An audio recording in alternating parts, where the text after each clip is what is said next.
Assalamualaikum warahmatullahi wabarakatuh.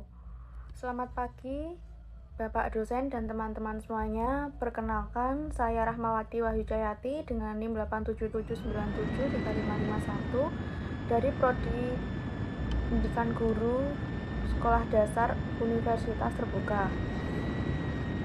Pada kesempatan kali ini, saya akan mempresentasikan tugas praktik pembelajaran mikro pada pelajaran IPAS kelas 2 fase B dengan elemen makhluk hidup.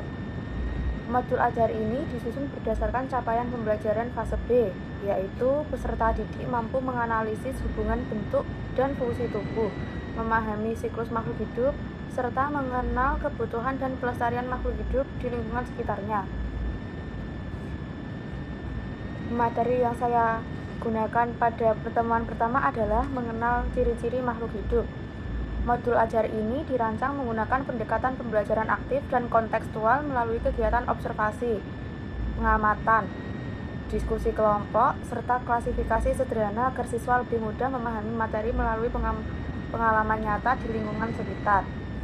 Alokasi waktu pembelajaran yaitu 5 x 30 menit atau total 150 menit. Nah, tujuan pembelajaran yang ingin dicapai pada pertemuan ini antara lain: peserta didik dapat menyebutkan ciri-ciri makhluk hidup. 2. Peserta didik dapat menjelaskan fungsi ciri makhluk hidup. 3. Peserta didik dapat menganalisis perbedaan makhluk hidup dan benda mati. Lalu yang keempat, peserta didik dapat mengklasifikasikan makhluk hidup berdasarkan habitat dan jenis makanannya. Materi ajar yang digunakan meliputi pengenalan ciri-ciri makhluk hidup seperti bergerak, bernapas, membutuhkan makanan, tumbuh, dan berkembang biak. Nah, sedangkan alat dan bahan yang digunakan yaitu 1. LKPD atau lembar kerja peserta didik. Lalu yang kedua, media gambar makhluk hidup. Lalu yang ketiga, kertas HVS. Yang keempat, alat tulis seperti ballpoint dan pensil. Nah, pada kegiatan pembuka, guru terlebih dahulu mengucapkan salam dan mengajak siswa untuk berdoa bersama-sama sebelum memulai pembelajaran. Selanjutnya, guru mengecek kehadiran siswa untuk memastikan kesiapan belajar peserta didik. Nah, agar suasana kelas lebih menyenangkan dan siswa lebih bersemangat, guru memimpin kegiatan ice breaking yang terinspirasi dari video pembelajaran interaktif.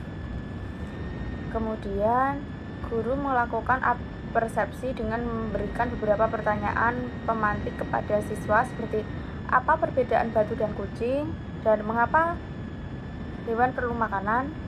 Nah, pertanyaan tersebut bertujuan untuk menggali pengetahuan awal siswa mengenai makhluk hidup dan benda mati. Setelah itu, guru menyampaikan tujuan pelajaran hari ini, yaitu mengenali ciri-ciri makhluk hidup melalui pengamatan di lingkungan sekolah. Guru juga memberikan motivasi agar siswa aktif bertanya, aktif mengamati, dan bekerja sama selama proses pembelajaran berlangsung. Nah, pada kegiatan inti, guru terlebih dahulu menjelaskan secara singkat mengenai ciri-ciri makhluk hidup. Guru menjelaskan siswa makhluk hidup memiliki beberapa ciri. Antaranya yaitu dapat bergerak, bernafas, membutuhkan makanan, tumbuh, dan berkembang biak.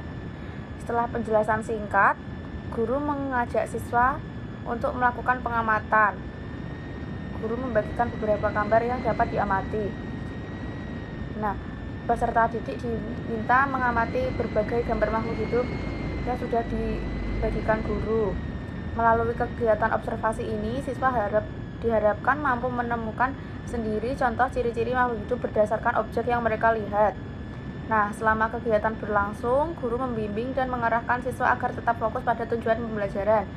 Setelah selesai melakukan pengamatan, siswa diminta mencatat hasil pengamatan pada LKPD yang telah dibagikan sebelumnya.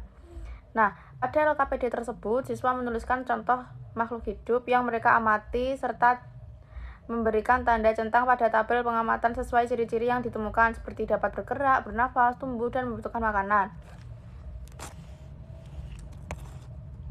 Selanjutnya, siswa berdiskusi bersama kelompok kecil untuk membahas hasil pengamatan mereka. Dalam kegiatan diskusi, siswa yang bertukar pendapat dan menyampaikan hasil pengamatan masing-masing, dan guru berperan sebagai fasilitator yang membantu meluruskan jawaban siswa apabila masih terdapat kekeliruan.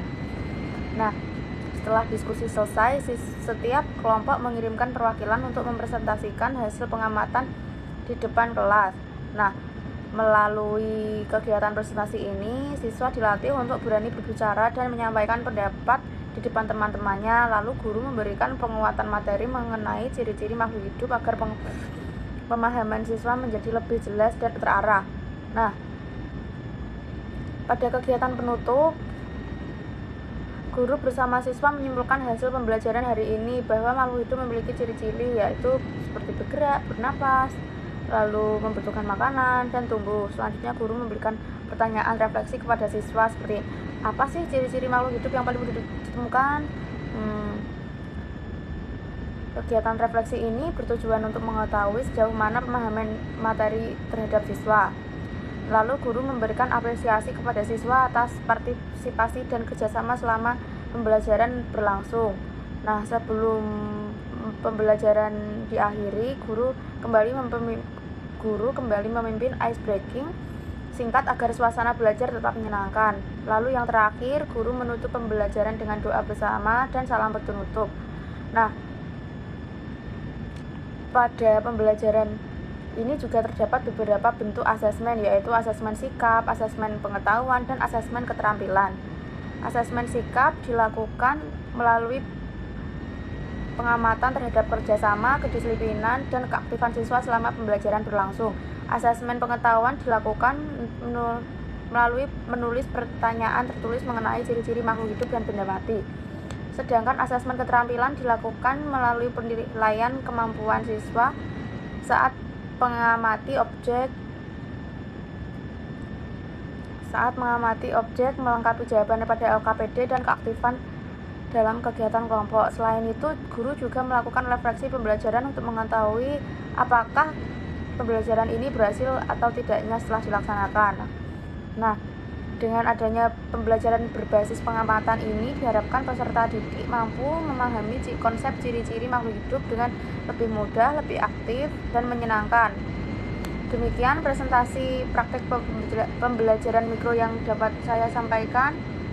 Terima kasih atas perhatian Bapak, Ibu, dan teman-teman. Mohon maaf bila masih ada terdapat kekeliruan dan kekurangan. Wassalamualaikum warahmatullahi wabarakatuh. I just had to let you know you're